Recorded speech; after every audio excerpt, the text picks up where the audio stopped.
The Alternate Plan by Gerry Maddren. Originally published in Amazing Science Fiction Stories, September 1958. Narrated by Tom Trussel. The operation was a very serious one, and Bart Neely was willing to put himself into Dr. Morton's hands. But if things turned out badly, Bart was going to teach them a lesson. He was going to refuse to die. Bart Neely was fighting the hypo. They'd slipped that over on him. Now he had to struggle to keep his brain ready for Plan B, the alternate plan. He nodded feebly at his reflection in the mirror of the white enamel dresser. This throat trouble wasn't going to lick him. He lay back on the cool white pillow. Medical men always thought theirs was the final answer, while psychologists like himself knew there was a broader view of man than the anatomical. There was a vast region of energy at man's disposal, the switch to turn it on, located in the brain. Rubber-soled shoes squished across the bare floor as Dr. Jonas Morton came into Bart's room. His hair was hidden by a sterile cap, his arms bare to well above the elbows. "Looks like a damned butcher," thought Bart. "Bart, I want you to reconsider the anesthetic. I think you ought to be out for this one, completely out." The doctor's voice became a shade less professional. "I don't tell you how to run your perception experiments. I think you ought to let me judge what's best in the surgical area." "No," Bart whispered hoarsely. It was hell squeezing the words out. Lifting his voice these days was harder than lifting a half-ton truck. "Must be conscious, able to decide." Jonas had to lean down to catch all the words. "Not going to let you take my voice while I'm unconscious. Helpless." Dr. Morton shook his head. "You're the boss." "How soon?" 20 minutes. The professional tone became pronounced again. "Your wife's outside waiting to see you. Don't get emotional. I don't want your endocrine system in an uproar." The doctor stepped out into the corridor. Emotional. He mustn't think about it. He might weaken, consent to linger on, an invalid, just to be with Vivian a few extra years. Extra years of indignities calculated to twist the man-woman relationship into an ugly distortion.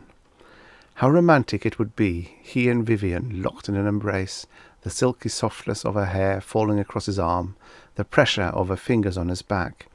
And then, instead of placing his mouth against her ear and whispering the familiar intimacies, he would switch on the light, disengage himself so that he could whip out a pad and pencil and... His heart skipped at the sound pattern of high heels in the corridor. Vivian. Vivian. Her perfume pricked his senses, and it took effort to shut out the emotional response. "Remember the need for an alternate plan," he reminded himself fiercely, and then looked up into his wife's clear green eyes. Without a word, she bent down and lay her face next to his. He was struck with the warmth of her. He gently pushed her head away. "V." My lord, his eyes were wet. What a schoolboy performance. "V, you know I don't want to go on here. If radical surgery is necessary, I want you to remember me as a whole man, not a dummy." "Bart, oh Bart!" There was a frown of apprehension on her forehead. She sighed heavily and whispered, "Can it make so much difference when I love you, Bart?" "But don't you see, V? It may not be Bart Neely they'll wheel back here after the operation." He motioned for her to bend closer till the sound of his voice was becoming weaker. "In my field, I've seen a lot of crazy reactions to loss of basic ability. Personality reversals brought about by loss of hearing, impotency, or even the inability to bear a child." He stroked the back of her hand with his finger. "Bart Neely, without a voice box, might be a stranger. I'm not sure you'd like him. I don't think I'd even like him." An intern backed into the room, followed by a gurney. Bart shot a look at V. "This is Plan A." V's eyebrows arched in question. "Exploration and..." He paused. The nurse tucked a dark grey blanket all around him. He raised his thin white hand and crossed 2 fingers. "And we hope a negative biopsy." There was no pain. Whatever the anaesthetist had worked out was doing nicely. The overhead light, however, was giving him a headache, and the operating room was damned cold. Jonas and Holsclaw weren't talking much, and what they did say wasn't loud enough for Bart to get. He studied their faces. "I'll know by their faces," he assured himself, "and if it's widespread malignancy, I'll proceed with Plan B."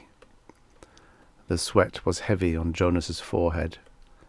The sterile mask hid his nose and mouth, but his eyes, behind the lenses of his glasses, looked moist and tired.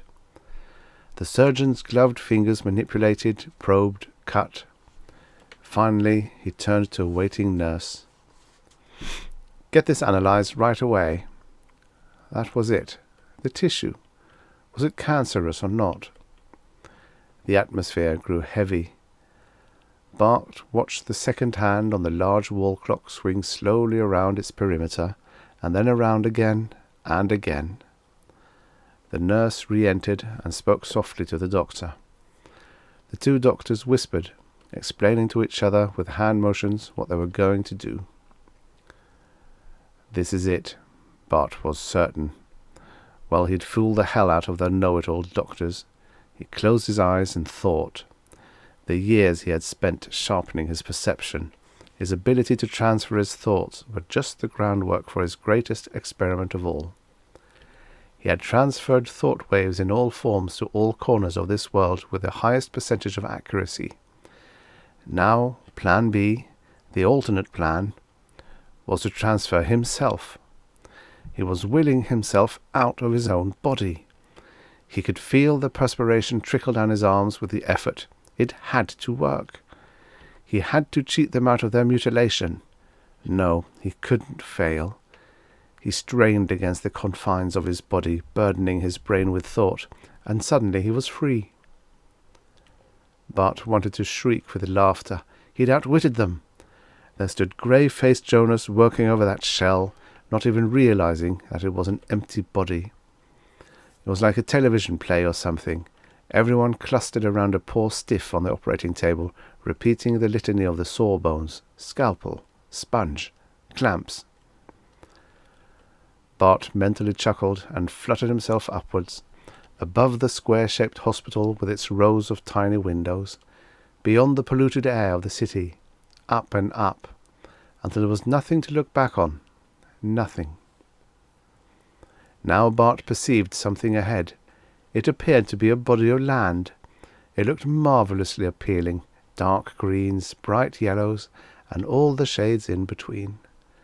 He hurried forward, eager to explore what lay ahead. But as he drew closer, becoming more excited over its possibilities, he struck a cold, hard surface which repelled him. It was like glass, and through it Bart could see a poorly defined figure some distance away. Bart were intrigued. This was a mental barrier thrown up by the fellow on the other side. Well, he'd give the guy some competition. Bart concentrated on cracking the wall, building a visual picture of the breakthrough in his mind. "It's useless. You can't enter here." "Why do you oppose me?" Bart tested the unseen wall, but found no weakness in its structure. "We don't care for your sort." "Is that so? And how have you classified me?" "As a coward, a suicide, a man of meagre resources." "I'm nothing of the kind. In the first place, I did not commit suicide." Bart wished he could kick at the invisible wall. "I willed myself away from an imperfect shell. I severed the mind from the body." "Why?" "Because I had cancer of the larynx, and I'd never had been able to talk again.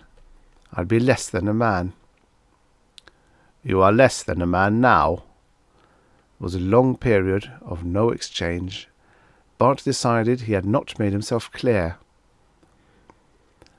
"I didn't want to live without being able to communicate with other men and women." Communicate. There are a million ways to communicate. Michelangelo communicated. Bach, Beethoven, yes, Elvis Presley communicates. Hemingway, Martha Graham, actors, dancers, even a baby communicates. But speech is the least dependable method of all. Few people can explain their love, their pain, their innermost feelings in words. And often a man speaks his thoughts, and having spoken them, finds he really thinks the opposite. Now this is second-rate expression, and my opinion of you has not been altered by your feeble argument. The other fellow's thoughts came over the wall, pounding against Bart's subconscious. You consider yourself a man of great intelligence, it went on, but your lack of imagination makes you less than mediocre. And as for your mind power, well, you see you cannot cross my mental barrier. That's not entirely conclusive. There may be a catalyst here in this area which works in conjunction with your thought processes and not mine. You are familiar with the conditions here, while I only know the earth. You are hardly a challenge to me. However, to satisfy you that you have practically no control, let us make a test on your home ground. All right, you propose the test. Let us see. If you can re-enter your former body while I am willing you to stay here, on the other side of that wall. Aha! You're trying to trick me. I knew before I proposed my plan you would make exactly that excuse in order to escape my challenge. Even in excuses you lacked imagination. Okay, it's a deal. Bart was mad. Start concentrating. I'll show you the power of my mind, both now and after I resume that shell. Bart was furious.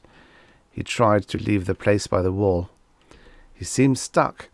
There were waves like laughter vibrating against the glass. Bart strained and saw that he had come away a little. He tried again and again.